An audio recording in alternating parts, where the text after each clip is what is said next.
Precy's play in Inspector Calls is basically a massive attack on this idea of capitalism, so it's something that may very well come up in our exams. It's something we want to get our head around. So just like normal, all my points have been colour coded so you can see where it hits all the parts of the mark scheme. So, capitalism, big scary word with a very simple meaning. Essentially, capitalism is this idea that it's every man for himself, that no one else is going to do it for you, and that we need to go and take care of our own success and our own glory. And basically that means that your hard work is going to get your rewards. Now we need to bear that in mind because we live in a capitalist society. Our world is capitalist.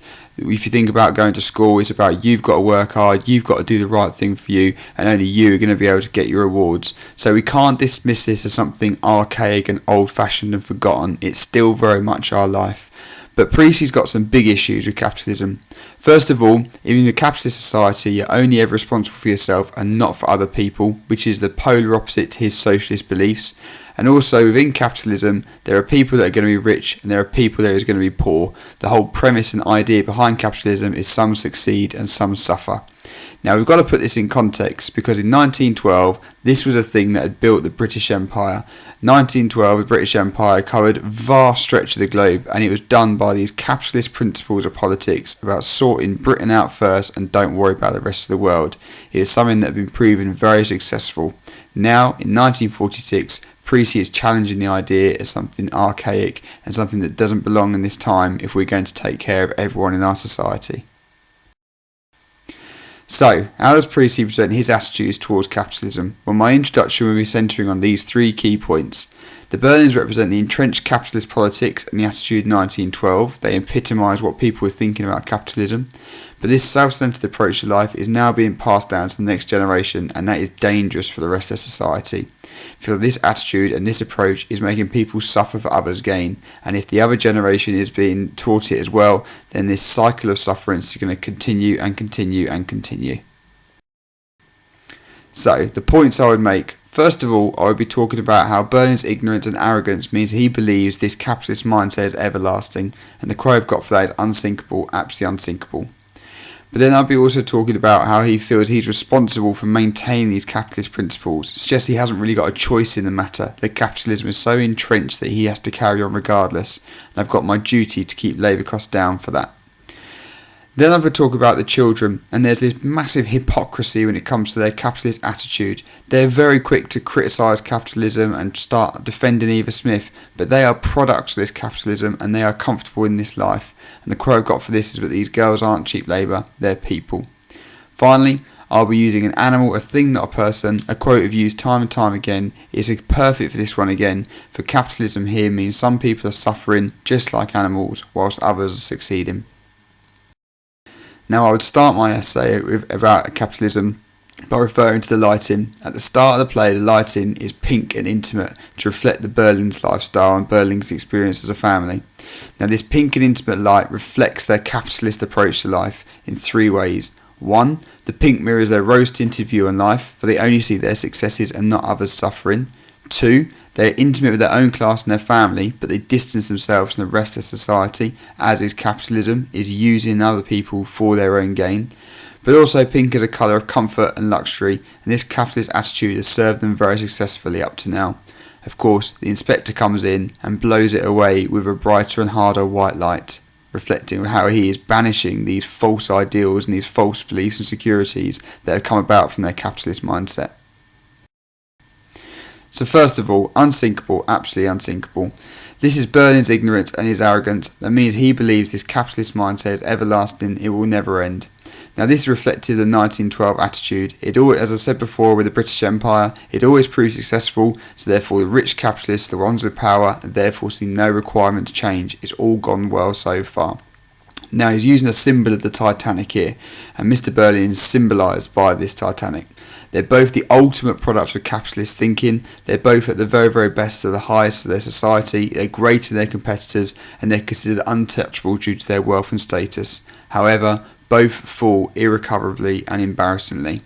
Now this is dramatic irony. The audience already knows that the Titanic sinks, so this shows the foolish ignorance and this capitalist delusion. Second point we're making is this: my duty to keep labour costs down. So he feels he's responsible for maintaining these capitalist principles. He calls it a duty, suggesting he doesn't have a choice in whether he has to look after these people or not, that in fact he's powerless to stop this huge juggernaut of capitalism. He feels his responsibilities to his class and other capitalists, and therefore not his workers. This would be an interesting angle to look at Mr. Berlin not as a kind of voice piece driver of capitalism, but just a willing participant that's going along with some ingrained social norms. Now he refers to these people, these workers, as costs. Though in capitalism the workers are a cost to be managed and not humans to be protected and therefore looked after, massively against Priestley's principles in his argument about socialism. Now of course when he's saying about labour, he's really referring to Eva Smith, and Eva Smith at this point and all through the play is never on stage, which is reflective of the capitalist attitude to their workers. They're pushing their workers to the side of their concern. However, Eva is driving the entire plot, showing she's actually very, very critical to their capitalist success, even though they deny her moment in the light. Now, the third point we're making is this, and this is from Sheila. These girls aren't cheap labour, they're people. What a lovely thing to say. She's clearly challenging the capitalist attitude here. She's trying to speak up for the people that Mr. Berlin is treating like animals and things. However, they're doing this while they're drinking port, drinking champagne, Sheila's shopping in the nice shops, Eric is stealing money from his dad, but he's got so much money that he didn't even notice. They are thoroughly enjoying the benefits of this capitalist attitude. So they are basically showing themselves to be real extreme hypocrites here. They are talking about something that they do not fully, truly understand.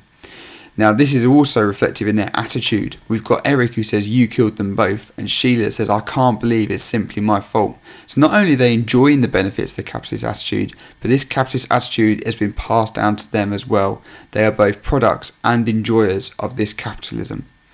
Now this is all feed into Priestley's message, because you've got young people here who want to challenge the idea of capitalism. They have desire to make a difference to the world, but they lack the guidance and the support of the older generation to allow that to happen. They lead a blinded, sheltered life, and they've got principles and values that reflect and match their older generation as well. Now, it's key that she's referred to them as girls here. Now, the inevitable chief sufferers in any capitalism in 1912 will be the women, because they had fewer rights and privileges, could be paid less, and could do far less about it.